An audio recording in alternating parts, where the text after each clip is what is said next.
أعوذ بالله من الشيطان الرجيم بسم الله الرحمن الرحيم الحمد لله وكفى وصلاة وسلاما على رسوله المصطفى وعلى آله وصحبه ومن اتبع هداه ربنا لا تجعلنا فتنة للقوم الظالمين ونجنا برحمتك من القوم الكافرين آمين أما بعد فقال المصنف رحمه الله تعالى باب النوافل النوافل جمع نفل لكن نافلة نفل degan so'z ziyodani bildirdi. Ziyoda deganlik. Ya'ni vojib bo'lmagan ortiqcha o'z ixtiyorligi bilan o'qiydigan namoz demakchimi shu kitobi salotda desa. Ammo kitobi salotda demay, umumiylik ishlatib qolsa, sadaqa bo'lsin, boshqa ibodatlar bo'lsin, nafl ibodatlar degan maqsadga kirish mumkin. Gerçi nafl sadaqaga ishlatilsa-mu, lekin namoz dairasiga vojib bo'lmagan namozlarni bakrak bildirdi. Qur'on Karimda va minal layli fatahajjad bihi nafilatan lak, ya'ni bu ziyoda degan ma'noda, ortiqcha degan ma'no. Yana Qur'on Karimda sen Anfal surasida yasalunaka anil anfal, nima? Qul anfalu lillah. Anfal degan o'shada xuddi mujohidlarning dushmanning ustidan nusrat qozonishi bu bir natija bo'lsa, ulardan o'lja g'animat olishi nusratning ustiga ortiqcha bir mukofotdek buni bildirdi. Yana anfal degan yoki nafal degan jangda qo'mondon har bir jangchining nisbasidan ortiqcha og'a o'ljini hammadan taqsim qildi-ku. Uningdan sirt tankidan birini so'tsang $5,000, ha? Aeroplandan birini tushiratsang $10,000 mukofot desa bu nafal bo'ldi. Bumi o'zi oldigan, har bir mujohid oldigan o'lji nisbasidan ortiqcha mukofot tartiq degan ma'no. Endi istilohiy ma'nosi shu lug'at ma'nosiga yaqin. Farz va vojib bo'lgan ibodatdan ortiq bo'lgan ibodatlar degan ma'noda. Nima bu ortiq ibodat hozir sunna muakkadani o'z ichiga oladi, mustahabni o'z ichiga oladi, mandubun ilayhini o'z ichiga oladi, rag'oib yoki rag'iba, muragg'abun fihi deganni o'z ichiga oladi. Yani shu bobda shu namozlar haqida to'xtalmoqchi. Qala an ummi habibata va aishata va abi hurayrata va abi musa va ibn umar radhiyallohu ta'ala anhum قالوا قال رسول الله صلى الله عليه وسلم من ثابر على 12 ركعة في اليوم والليلة بنى الله له بيتا في الجنة. Rasululloh sallallohu alayhi vasallam dedi, kimiki bir kecha kunduz ishida, yani bir sotkida 12 rakat namozni tashlamay o'qisa, sabara degan tashlamay qilishni ko'rsatdi. Alloh uningga jannatdan bir qasr bino qiladi. Bu 12 namoz qaysi esa rak'atayn qabla al-fajr, bamdanning 2 rakat sunnati va 4 qabla az-zuhr, peshindan burunqi 4 rakat sunnat va rak'atayn ba'daha, undan keyingi 2 rakat sunnat va rak'atayn ba'da al-maghrib, shamdan keyin 2 rakat sunnat va rak'atayn ba'da al-isha, undan keyin 2 rakat sunnat. Buning to'plami esa 12 rakat bo'ldi. فهذه مؤكدات لا ينبغي تركها. Mana bu namozlar 12 rakat namoz tark qilishga bo'lmaydigan ta'kidlangan sunnatlar. Ham ta'kidlangan sunnat tarifi Rasululloh sallallohu alayhi vasallam farz vojibdan boshqa tashlab qo'ygan bu namozlar sunna muakkada bo'ldi. Ba'zi tashlab, ba'zi tashlamay. Bunda qilgan sunna g'ayri muakkada bo'ldi. Ana shu hukmi nima deganda maktabdimi? Hukmini bayon qilib qo'ydi hozir. La yanbaghi tarkuha. Hukmuha nima desa? La yanbaghi tarkuha. Buni ba'zi kitoblarda, Hanafi mazhabining kitoblarida ma yusabu fa'iluha va la yu'aqabu tarikuha bal yulamu va yu'atab deb qo'ydi. Qilmaganingga jazo yo'q, qilganingga savob bor. Ya'ni qilmaganingga jazo yo'q bo'lgan bilan topim alomat bor. Rasululloh sallallohu alayhi vasallam izchil qilgan ish tursa, sen Rasululloh sallallohu alayhi vasallamni ummati tursan, agishishga buyurilgan tursan, nima ish qilmaysiz bu ishni? Nima ish tashilding deb topim alomatga duchor bo'ladi, deyiladi. Yani sunna muakkadaning qishida bunda bir atalg'i bor. Ar-rawatib, ar-ratiba. Ratiba degan muqim davomlashadigan degan ma'nodagi so'z. ya'ni bunun maqsad farz namozlarning ya oldida ya keynida birga qiladigan namozlar degan ma'noda.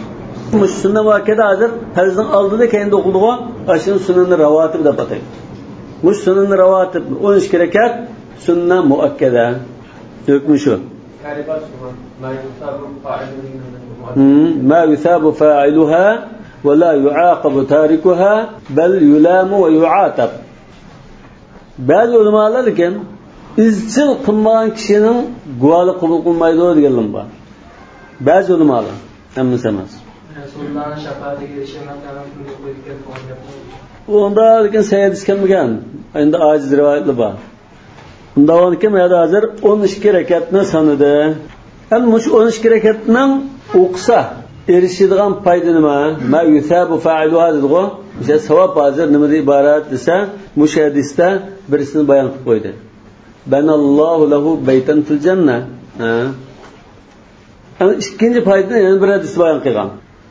Hadis qudusida Alloh taolo dedigo, "Man adali waliyan faqad adantuhu bil harb." وما تقرب عبدي بشيء أحب إلي مما افترضته عليه ولا يزال عبدي يتقرب إلي بالنوافل حتى أحبه فإذا أحببته كنت سمعه الذي يسمع به وبصره الذي يبصر به ويده التي يبطش بها أو كما قال صلى الله عليه وسلم. ما دستا ولا يزال عبدي يتقرب إلي بالنوافل يعني فرض namazlarni qilgandan keyin men eng yaxshi ko'rdigim farz namozlar. Shuni farz qilgan shu namozlarni. Hamda undan keyin nafla namoz va nafl ibodatni qilaversa, men bandamni yaxshi ko'raman. Chunki mush nafl namozlarni ko'p o'qish Alloh taolaning yaxshi ko'rishini qo'lga keltiradigan narsa. Yaxshi ko'rganlikni qasrdan bizga qilib berdi. Shu Ummu Habiba radhiyallohu anhaning hadisi. Ummu Habiba Ramlah bint Abi Sufyan radhiyallohu anhuma. Abu Sufyanning qizi, ummahatul mu'mininning birisi. Mush hadisni Sahih Muslimda bunda rivoyat qilgan. Anin Nu'man ibn Salim قال حدثني عنبسة ابن أبي سفيان عن أم حبيبة رضي الله عنها. Bunda rivoyat qilibimda mush hadisda Rasululloh bunda dedi deb bo'lgandan keyin Ummu Habiba radhiyallohu anha oqidan bunda ulab dedi. Fama taraktuhunna mundu sami'tuhunna min Rasulillah sallallohu alayhi vasallam. Men mush hadisni Rasululloh sallallohu alayhi vasallam anlagandim buyon qat'iy mush 12 rakatni tashlab qo'ymadim. Islib keldim dedi. Endi mush hadisni Ummu Habibadan rivoyat qilgan Ambasa mush Ummu Habibaning qarindishi. Ambasata ibn Abi Sufyan. Bu dedi mush hadisni rivoyat qilib فما تركتهن منذ سمعتهن من أم حبيبة. Men bu shu Ummu Habibadan anlagandan tortib, mush 12 rakatni tashlab qo'ymadim. Ambasadan rivoyat qilgan Amr ibn Osmo, Ambasadan mush hadisni anlagandan buyon men bu 12 rakatni tashlab qo'ymadim dedi.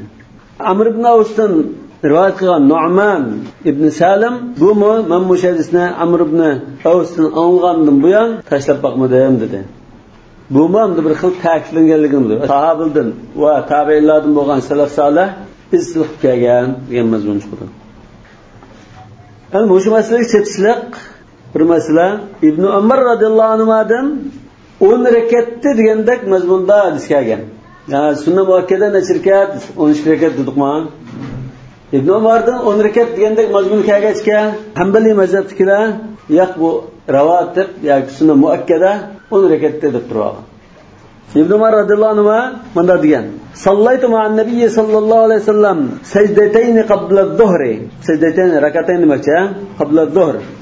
Va aygandan Ummu Habibaga o'xshash anda keldi. Faqatdan peshimning oldingi sunnati 2 rakat tushib qoldi mana.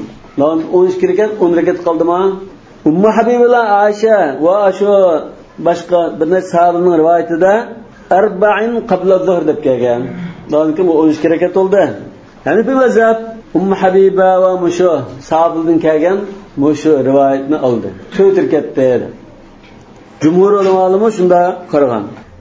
Bunda qaragandan keyin Hanbali mazhabdagi Imom Ibn Taymiyya rahmatullohi alayh bunda qarab Hanifi mazhabning hadisdan keltirgan dalil kuchli bo'lg'achqa Hanifi mazhab tarafga o'tdi. Muhakkak alimlar mezhep tasip kılmıyor. Yani bu mezhebin güçlük manada. Yani Resulullah sallallahu aleyhi ve sellem'nin şu sünnetini öyde okuyduğanlıqını rivayet kıldık o biz. Yani ki şu öyde en yaxşı bildiğanlar Resulullah sallallahu aleyhi ve sellem'nin ayolları. Şöyle bunu 12 rekat deb rivayet kıldı. Hozirgi zaman ulamolardan Şeyh Usaymin şu 12 rekat degan qarashni tanlagan. Bu shu sunna muakkadaga qarta birinchi mulohaza shu. İkinci mulohaza hozir shu hadis qarasanglar sunna muakkada haqida asr namozi ustida to'xtalmadi. Asr namozining oldi keyinda u namozdan gap yo'q.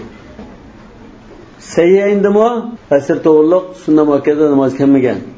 Lekin Abu Davudda Hasan darajalik hadisda Tirmizi Hasan deb bog'lagan. Abu Davud ve Tirmizi'de an Ali radıyallahu anhu ennen nebiyye sallallahu aleyhi ve sellem kâne yusalli qablal asri rak'atayn derken. İşkirket okuyup diye rivayet kelgan. Bunun senede Hasan. İşkirket okuyup diye lekin izchil qiyganligi dal bo'lmag'achqa shuna muakkada degan bo'lishi mumkin bo'ladi. Anda İbn Umar radıyallahu anhu'dan rivayette Resulullah sallallahu aleyhi ve sellem rahimallahu imran salla qablal asri arba'a dedi. Bunu Tirmizi Hasan deb bog'lagan hadis. Yana 3-chi mulohaza peshindan keyin 4 rakat o'qish kelgan hadis bor. Mush Ummu Habiba radhiyallohu anha rivoyat qilgan, qala Rasululloh sallallohu alayhi vasallam man hafaza ala 4 rak'atin qabla adh-dhuhri wa 4 ba'daha harramahullohu alan-nar. Tirmizi Hasan deb bog'lagan. 4-chi mulohaza Sayyinda kelgan hadisda sallu qablal mag'rib sallu qablal mag'rib deb 3-chi qatim jumlaning oxirida liman sha'a degandek rivoyat kelgan. Anki hozir ma sunna muakkadat qatorida kelgan hadisda qablal mag'rib namoz o'qish degan gap yo'q. Shunami? Yani bir mazhabda azan chiqqandan keyin qablal mag'rib o'qish yo'q. Garchi farzni chaqqanlikda o'qiyotsak bo'lmaydi, kechib turishga bo'lmaydi degan. Do'nki anında ixtiyoriy namozlar ham Rasululloh sallallohu alayhi vasallam sahobalarimi azan chiqqandan keyin kanu yabtadiruna as-sawari deb kelgan. Hammasi turikka udullab turib nafl namoz o'qishga, ya'ni sunnat namoz o'qishga tutildi degandek rivoyatlar bor. Yana bir hadisda bayna kulli adanayn salat dedi. Har qanday azan bilan iqomaning oralig'ida namoz o'qish va degan ekan. Şam'ın aldığı namaz okuş ayetden çıkardım. Yani bir mazhab gerçi onu etraf kılmam olsun. Yani Şam'ın ayetden çıkandan keyin farzdan başka farzdan aldıda sünnet okunmaydı degan olsun. Yani muşağa münasebetlik yani bir mesela muş hadislerden sünnet namazlarını öyde okuşning afzallik çıkıdı. Cumhur ulamalar şunda deb qaragan. Çünkü bunun sahih hadislar kelgan. Şu öyde okuydiganligi, Rasululloh sallallohu alayhi vasallam sunnatini öyde o'qib chiqadiganligi, qaytib kirib yana öyde okuydiganligi, keyingi sunnatni. Yana anda rivoyat kelganki, cumhur ulamalar sunnat namozini öyde o'qish afzal degan. Yani bir rivayette afdal salatul mar'i ma kana fil bayt illa al-maktuba degandek bir rivayet var. Farz namozdan baş namozdan eng yaxshisi uyda o'qilgan. Chunki ab'ad anir riya bo'lgan. Lekin masjidda o'qisa joiz. Sabiqlarning yabtadiruna as-sawari degan Shamdan ilgari shu nima o'qiydi-ku? Uniki jumaning shirkat keyingi sunnati uni masjidda o'qiydigan ishlar bor. Undan keyin joizlikda, masalan, musulmon afzallikda jumhur ulamolar shu uyda o'qigan afzal, shu mustahab dedi. Salaf ulamolardan ba'zilar yo'q, masjidda o'qigan afzal dedi. Yani masjid Alloh fazilat o'rin bo'lg'achqa, Baytulloh bo'lg'achqa, xatirini ko'z tutgan bo'lishi mumkin. Imom Malik va Savri kunduzda o'qiydigan nafl namozlar masjidda o'qish mustahab, kechida o'qiydigan naflini uyda o'qish mustahab deb qo'ygan. Yana bir chetishli masala, bu nafl namozlar farzdagi nuqsonni to'liqlamamdi. Mesela biz qazo namoz bor yo'q degan masalada azab qistirib o'tdik-ku. Qazo namoz yo'q degan ulamolar istig'for etib, tatavvuni ko'p qiladi dedi. Buni maqsad shu, ma'nijiq numara olsa, savob olsa, aniki nimaga ishlatish mumkin degandek. Hozir farzni faqat o'qiganmisa, nafl namozni o'qisa o'rin to'liqlaydi degan gap chiqamdi yoki farzni o'qidi. Farzda lekin ba'zi arkan, vojibotda bir nuqsonlik bo'lib qoldi.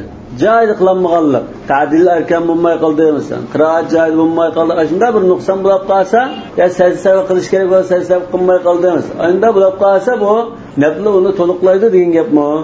ehtimollik bor. Sunan Abi Davudda mujma keldi. Inna awwala ma yuhasabu an-nasu bihi yawm al-qiyamati min a'malihim as-salah. Qala yaqulu Rabbuna Parvardigorimiz deydi ekan qiyomat kuni. Yaqulu Rabbuna jalla va azza li malaikatihi va huwa a'lamu, o'zi bilib turib farishtalardan so'raydi ekan. Unzuru fi salati abdi atammaha aw naqasaha. Bandamning namoziga qarab boqinglar, joyida o'qitdimi yo kam qilib qo'yaptimi degan. Fa in kanat tamma kutibat tamma. Shundan farishtalar qarab to'liq joyida o'qigan bo'lsa, to'liq deb yozdi ekan. Va in kana intaqasa minha shay'an, kam qilib qo'ygan bo'lsa, qala, kam qilib qo'ygan bo'lsa, kam qilib qo'yibgan degan qala, Alloh taolo deydi, unzuru hal li abdi min tatawwu', bandamning nafl ibodatlar bormikan deb so'raydi. Fa in kana lahu tatawwu', nafl namozlar bo'lgan bo'lsa, qala atimmu li abdi faridatahu min tatawwu'ihi.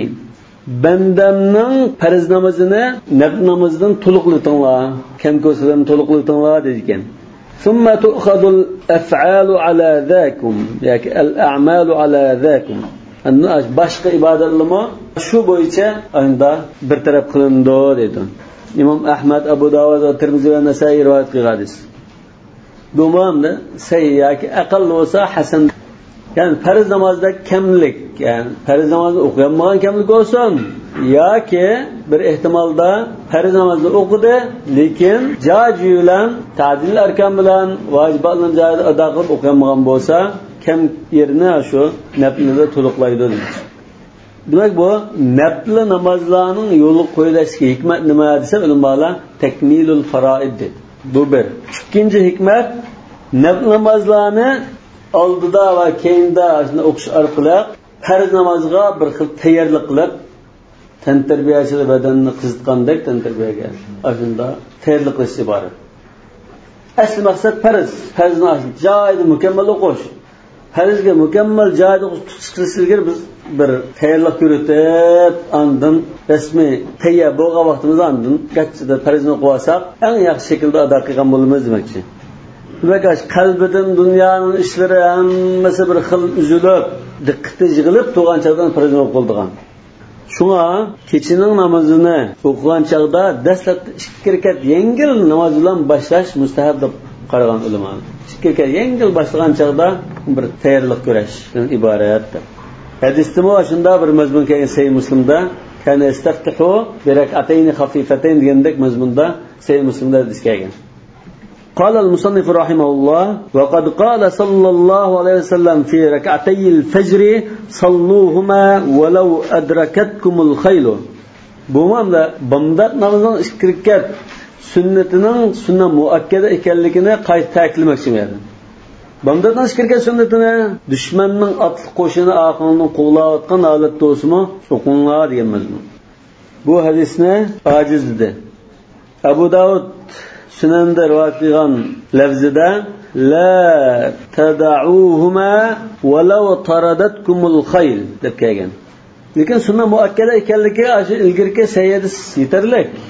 Qala va qala sallallohu alayhi vasallam huma khayrun min ad-dunya wa ma fiha rawatu Aisha radhiyallohu anha. Bu Sahih Muslimdagi hadis. Hatta kuriha an yusalliyahuma qa'idan li ghayri udrin. Shunda ta'kidlangan, shunda fazilatli bo'lg'achqa, bomdodning shikirga sunnatini uzrsiz o'tirib o'qish makruh deb qaralgan. Ammo nafl ibodatlar, nafl namozlarni xolisa o'tirib o'qsin bo'ldi.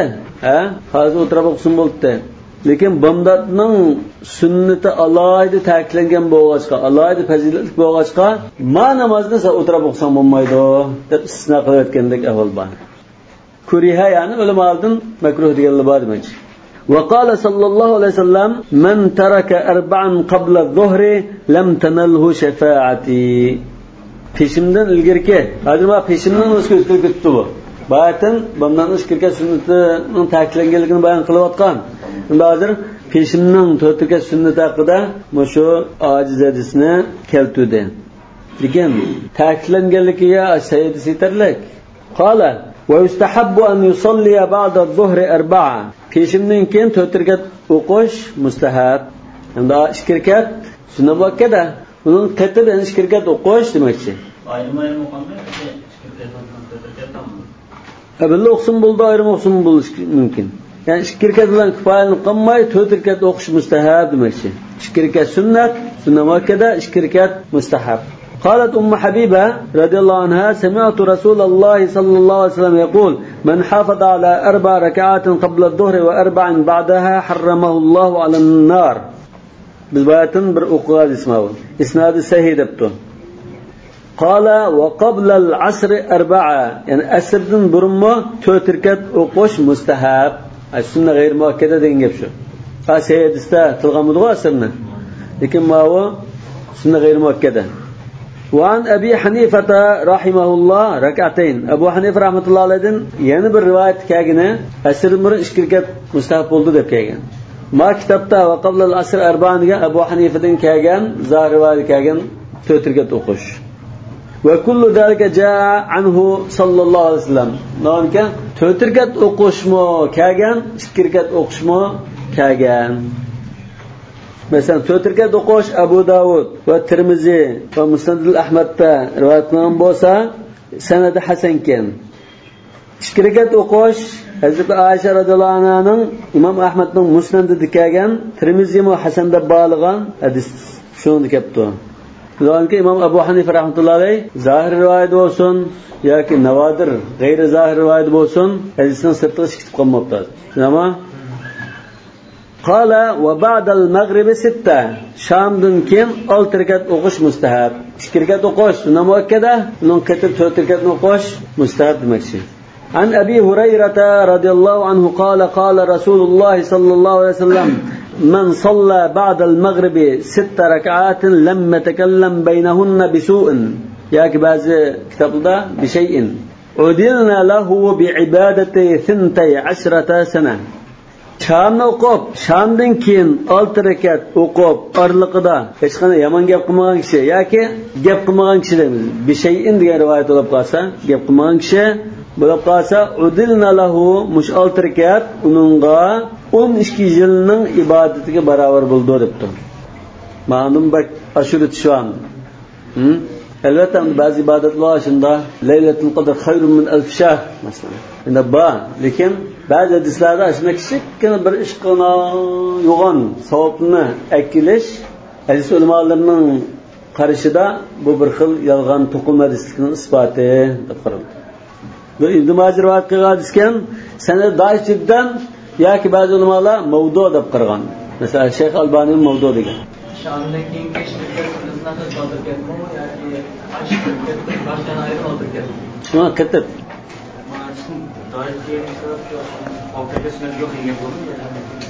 Ya.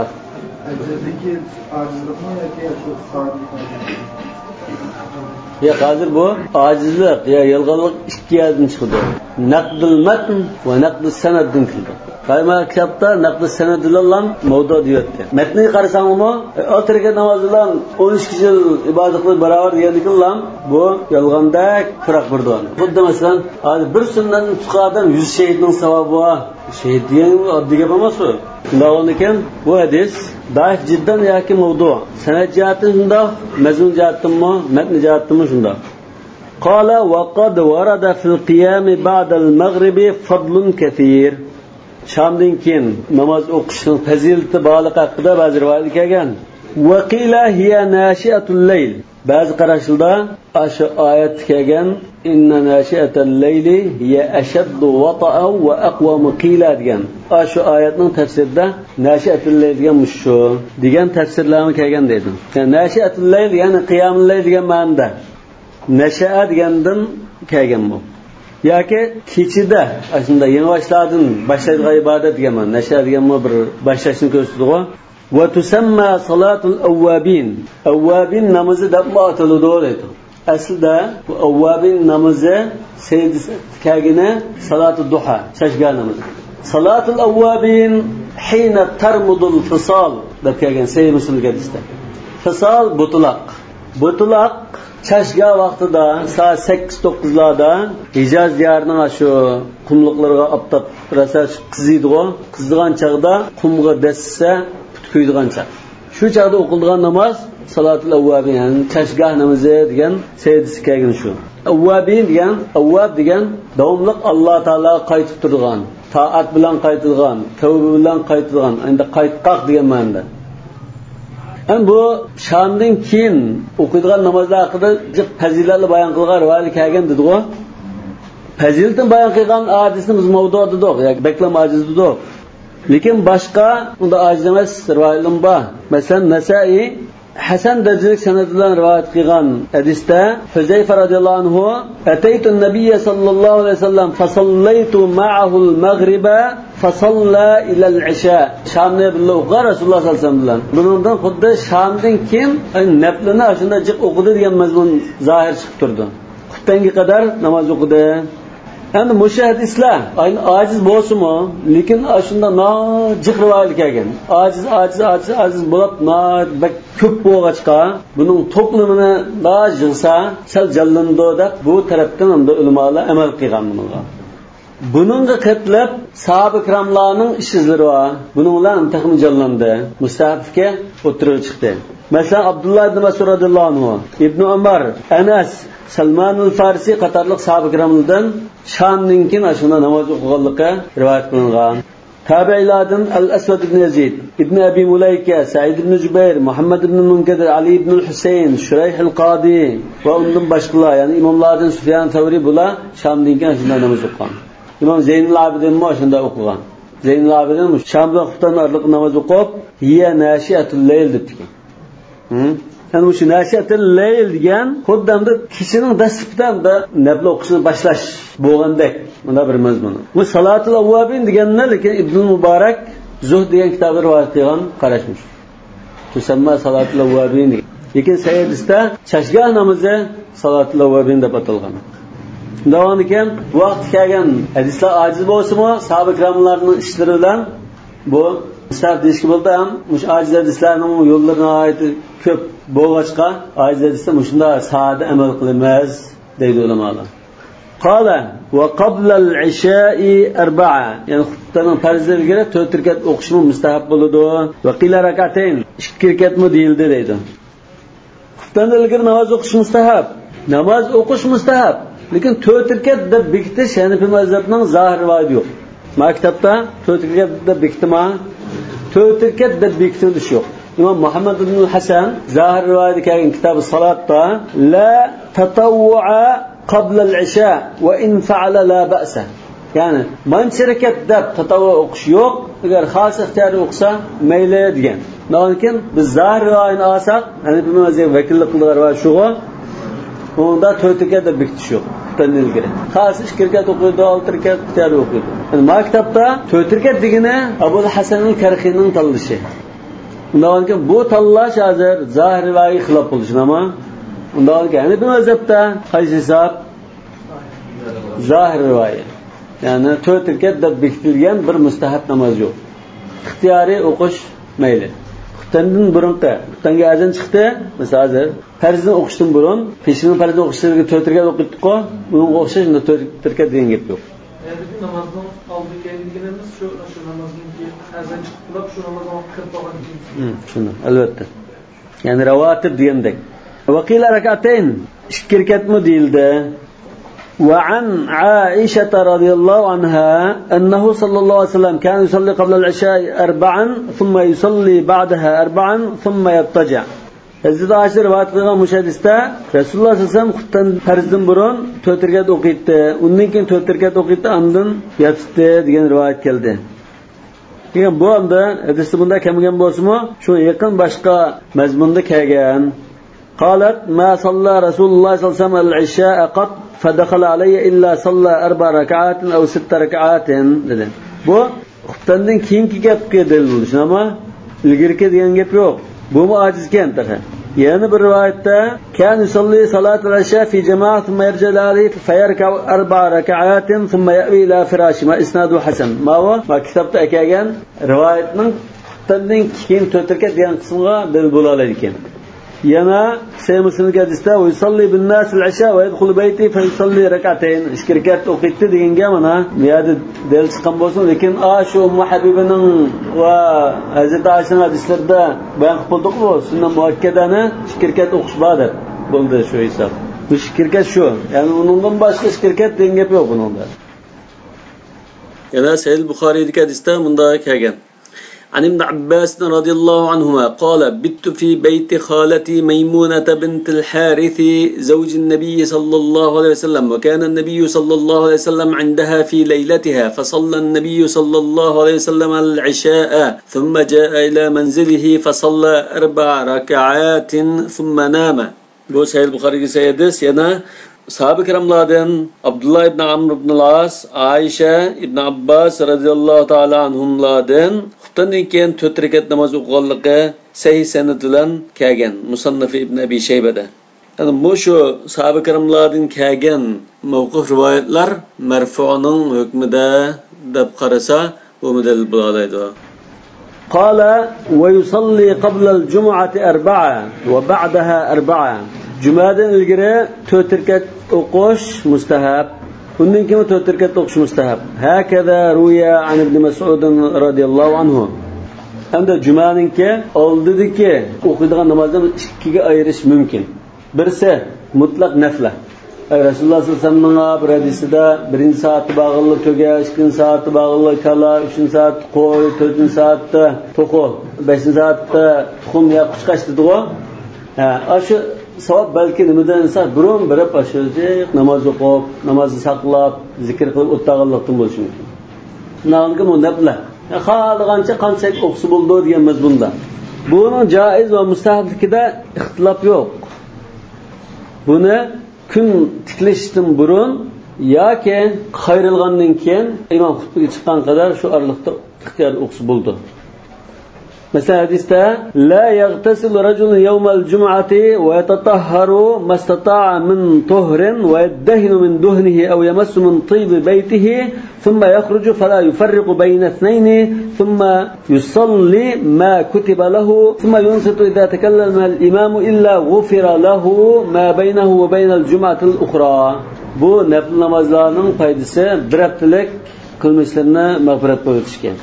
Bu Buxoriyning rivoyati, Sahih Muslimning rivoyatida man igtasala thumma atal jum'ata fa salla ma qaddara lahu thumma ansata hatta yafruga min khutbatihi thumma yusalli ma'ahu ghufira lahu ma baynahu wa bayna al-jum'ati al-ukhra wa fadla 3 ayyam. Bu juma 3 kun 10 kunninki o'zi mag'firat qilinib ketadi dedi. Shuni ma'noda nimasi? Ma qaddara lahu shunama thumma yusalli ma kutiba lahu degina o'qiyalancha namoz o'qisa degan rivoyat bo'lg'achqa bu nafl mutlaq haqida kelgan. Ikkinchi ehtimol jumadan ilgari nafla degandan sunna rotiba degandek mana namoz maqsad qilingan bo'lishi mumkin. Ya'ni bu nima bo'ldi desa manchi rakatda bekitilgan namoz bo'ldi. Agar nafl mutlaqcha ixtiyor 10 rakat, 20 rakat, 8 rakat qanday o'qisa o'qib olgancha o'qib bo'ldi. İkinci ehtimal hamda sunna ratiba deb qalsak, xuddi jumadan keyin 2 rakat o'qish bog'i, shunga o'xshash ilgirmi manchi rakat o'qish bor deb qalsak, mushunda ixtilof bor. Hanifiy mazhabda jumadan ilgari 4 rakat, jumadan keyin 4 rakat o'qishni tanladi. Shafiy mazhabda jumadan ilgari 4 rakat, jumadan keyin 2 rakat xuddi peshinga o'xshash tanladi. Hanbaliy mazhabda bir rivoyat shunda. Başqalar bular hozirgi masalan Saudiya Arabiston ulamolari Imom Ibn Qayyim rahmatullohi alayhining qarashini tutib, garchi Imom Ibn Qayyim ustozi Ibn Taymiyaning siyosal o'xshamaydigan qarashi bo'lgan bo'lsa-mu, hozir shu qarashni Imom Ibn Qayyim rahmatullohi alayhining qarashini shuni yaqlab olgan. Bular jumadan ilgari undan sunna rotiba degan yoki bekitilgan manchirakat degan namoz yo'q deydi. Yani bekitilgan ashunda namoz bor, 4 rakat bo'lsin, necha rakat bo'lsin bor deganning dalili bunu xalqlik dalillarga tayangan. Masalan, ma min salatin mafrudatin illa va bayna yadayha rak'atan. Sahih Ibn Hibban. Ibn Hibbanning sahih deb qarag'an hadislari sal bo'shanliq bor desak bu hasan bo'lishi mumkin yoki ojizlik bor balki. Lekin Ibn Hibban sahih debdi. Bundan keyin bu qanday namoz bo'lsin? Farz namoz, juma farz namozga shunda ilgari 2 rakat o'qishning yo'lliq ekanligini, ya'ni 2 rakat bo'lsin bir bekitilgan namoz borligining dalili bo'ldi. Ya'ni bu mazhab hozir shu bekitishning yo'lliqligiga dalil keltirdi. Agar 2 rakat degani 4 rakat degan bo'lsin, ha? Mana diqqat qilinglar. Yana an Aisha radhiyallohu anha kana Nabiy sallallohu alayhi vasallam yusalli fi bayti qabla adh-dhuhri arba'an thumma yakhruju fa yusalli bin-nasi thumma yadkhulu fa yusalli rak'atayn. Peshindan ilgari 4 rakat o'qiydi degan rivoyat. Sahih Muslimniki. Yani bir rivayette Hazreti Ayşe dedi ki Nabi sallallahu aleyhi ve sellem la yada'u arba'an qabla adh-dhuhr. Bu Buxoriyda hadis. Mana peshinning gapi. Yani peshinning haqqida kelgan bu hadisdan Hanafi mazhab qanday dalil chiqardi? Yoki Shafiy mazhab va Hanafi mazhab qanday dalil chiqardi bo'lsa, juma peshinningki badali. Shu o'rniga degan namoz. Asli ayrim bir dalil kelmasa-ham juma peshin bilan o'xshash bo'lishi lozim. 4 rakatni 2 rakat tushirib qo'yashda ayrim dalilga xutba so'zlaydi degan bo'lg'achqa buningda o'xshamadi. Buningdan boshqa shart o'xshaydi. Masalan, keyin 2 rakat sunnat o'xshash bor. Yani bu hozir jumani peshinga qiyos qilishdek yoki shuning izbosari bo'lganiga o'xshash bo'lsa, bu hadis tayongandek bir ahvol. Yani bir hadisda bayna kulli adanayn salat dedi-ku. Shunga asosan ma jumhurlar shamdan ilgari 2 rakat o'qish bor dedi-ku. Bundan keyin bayna kulli adanayn salat bu umum jumani o'z ichiga oladi. Yani bir hadisda kana Rasululloh sallallohu alayhi vasallam yusalli qabla al-jum'ati arba'an va ba'daha arba'a. Hafiz Iraqi buni sanad jayyid degan. Ba'zi ulamolar ojiz deb turilishi mumkin. Bundan keyin ajizroq bo'lsa-mu, musdalil qatorida bormi? Yani Ibn Majah sahih sanadlar rivoyat qilgan bir hadisda an Abi Hurayra qala jaa Sulaykun al-Ghatfani al-masjida والنبي صلى الله عليه وسلم يخطب فقال له النبي صلى الله عليه وسلم أصليت ركعتين قبل أن تجيء قال لا قال فصل ركعتين وتجوز فيهما Sulayk al-Ghatfanining mushadisini biz tahiyatul masjid o'qish masalasida, ya'ni imom so'zlayotgan chog'da tahiyatul masjid o'qish masalasida jumhur dalil qilsa Hanafi mazhab buning bir javob berdi deb o'tib ketdik-ku. Javob berishning birisi mushu. Marvayatda sayrvayatda asallayta qabla an taji dedi. Yani sen kirishdan burun uyangda namoz o'qidingmi? Yani jumaning o'shada sunnat namozi borda. Sen sünnet namazını uyda o'qib keldingmi yo o'qimadingmi deb so'ragan ekan, yo'q degan ekan, amsa hozir o'qib ol dedi. Agar u tahiyatul masjid bo'lgan bo'lsa, uyda o'qisa bo'lmaydi, masjid kelgandan keyin o'qiydi. Kirishdan burun o'qilib keldingmi degandan, bu tahiyatul masjid emas ekan degan gap chiqdi. Bu balandani farzatning tahiyatul masjid emas degani Rasululloh sollallohu alayhi vasallam buning ahvoli shunda bir juljul kiyim bilan bo'lg'achqa namoz o'qishni o'rtulsa, ammo sahoba kiramlar ko'rsa sadaqa qilamiki degan va sadaqa bergan ahvol bo'lgan demoqchi. Bu biz burun o'tib ketgan, bu so'zlayotgancha tahiyatul masjid o'qilamdi degan masala. Lekin mishada madisdan ash uyda o'qib keldingmi degandan ashkirga sunnatni o'qidingmi deb o'qimadim degan ekan, o'qi deb buyurgan. Bu namoz dal shu jumadan ilgariki ratib namoz demoqchi. Yani Tabarani Hasan dedik sanad ular rivoyat qilishda kana Rasululloh sallallohu alayhi vasallam yusalli qabla al-jum'ati arba'an va ba'daha arba'a yaj'alu at-taslima fi akhirihinna rak'atan. Demak bu sanad Hasan dedi. Balki buni aziz deb qaraydigan ulamolar bo'lishi mumkin. Lekin bu yuqorqi marfu hadislar va shunda peshinga qiyos qilgan, shuni hammani aziz deb qaragan ulamolar ratib unda bir sunnat namoz yo'q deb qaragan. Hanafi mazhab va Shafiy mazhabdagilar ba'dab qaragan. Lekin Hanafi mazhabning hozir asos tayong'ini maktabdan bayon qildigan Ibn Mas'ud radhiyallohu anhuning kelgan rivoyat. Shu yuqorqi biz bayon qilgan hadis, ashunning ham istidlol ham ojiz degan taqdirda bu yerda salafdan kelgan rivoyat bor.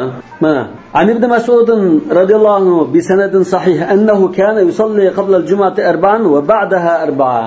Hazrat Ibn Mas'udning bunda o'qiganligi sahih kelgan. فعل الصحابي بولدما وكان يأمر الناس ويعلمهم بذلك. Ibn Mas'ud radhiyallohu anhu kishilarga bunda o'qinglar uyutib va ashun buyurtdi deydi. Bunda bo'lg'achqa Abdullah ibn Mubarak va Sufyan Savri, ya'ni bu hadisga bakrak amal qilgan mushu tabi'iylar mushtarasini tutgan.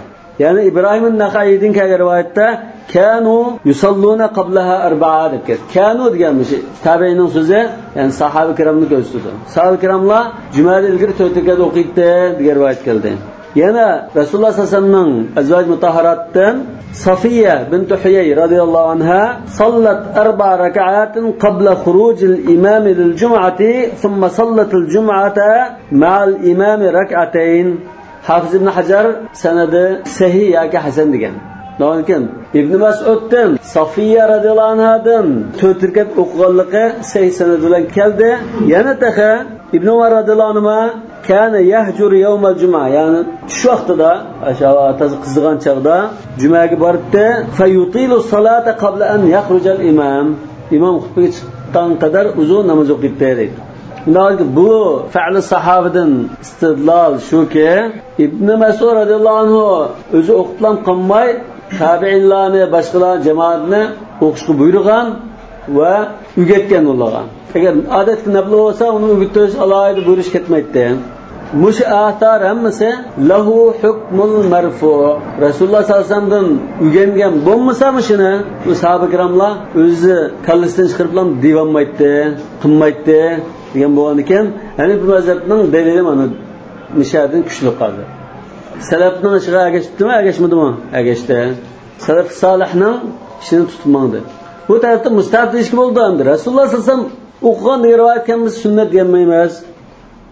Mustahab degani joyi chiqdi. Niyat qilamiz, mana sunnatga niyat qilamiz. 4 rakat nafli deb niyat qilish mumkin. Yani sunnat degan gap hozir chiqmadi, shunami? Agar ojiz hadislarni shuni asos qilsa chiqdi, bo'lmasa chiqmaydi. Lekin 4 rakat bir namoz o'qishning mustahabligi chiqdi. Buni shu azondan avval o'qsam bo'ladimi yoki azondan keyin ma'nochilik qilgan ekan? Ikki azon bor. Shu Hazrat Osman Zavra degan joyda 3-azonni paydo qildi degan rivoyat bor. 3-azon deganda hozir dastlab qilib aytgan azon. 2-azonga Rasululloh sallallohu alayhi vasallam zamonidagi ash imom buga minbarga chiqqancha to'ladigan azon. 3-azon shu takbir. Undan keyin ma ratiba unda bir namoz yo'qdi degan ulamolar Rasululloh sallallohu alayhi vasallam uydan shu Hazrat Bilal 2-azonni hozir tartib bo'yicha 2-azon bor, shuni to'lgan chaqda chiqiblam so'zlaydi. Bu chaqda nada sunnat o'qish fursat bo'lsin deb turibdi. Yani ki hozir unda sunnat o'qilgan chaq hozirgi tartib bo'yicha 1-azon bilan 2-azonning oraligi. Bu xuddanda ba'zi vaqtda yozda masalan azonni jumani kechiktirib o'qidash vaqtda abridu bis-salah degandek. Lekin namozning vaqti kirib bo'lgan bo'lsa-mu, kerak o'qiydigan vaqt. Shu oraliqda jumaning vaqti kirgandan keyin degan gap bor. Jumaning vaqti kirgandan keyin endi o'qilgan ratiba. Bo'lmasa u jumada ilgari, juma vaqti kirish ilgari bo'lsa, u sunnat ratiba bo'lmaydi. Shuni maqsad qilish kerak. Ma kitobdami shu Ibn Mas'uddan kelgan rivoyatni va sanaduhu sahih deb qo'ydi. وروى أبو هريرة رضي الله عنه أنه صلى الله عليه وسلم قال من كان مصليا الجمعة فليصلي قبلها 4 وبعدها 4. Bu rivoyatda keldi. Aciz. Deganda sal seyrek rivayet kelganda men kan musalliyan ba'dal jum'ati falyusalli 4. Jumadan keyin degan gapda kelgan. Jumadan keyin degan masala kelgan. Jumadan ilgari 4 rakat degan gapda kelgan aciz. Va qila ba'daha 6. Yani bir rivoyatda jumadan keyin 6 rakat deb kelgan. 6 rakatni 2 salom bilan, 4 rakatni 1, 2 rakatni 1. Marviyun an Ali radhiyallohu anhu. Hazrat Ali radhiyallohu anhudan sahih sanad bilan kelgan. Jumadan keyin 6 rakat o'qish Hazrat Alidan sahih sanad bilan keldi. Va huwa madhabu Abi Yusuf rahimahulloh. 6 rakat o'qish Abu Yusuf rahmatullohi alayhinki mazhab shu dedi. Qarashi shu. Müşahid bo'lsin. Vallohu a'lamu bis-savab. Subhanakallahumma va bihamdik ashhadu an la ilaha illa anta astaghfiruka va atubu ilayk.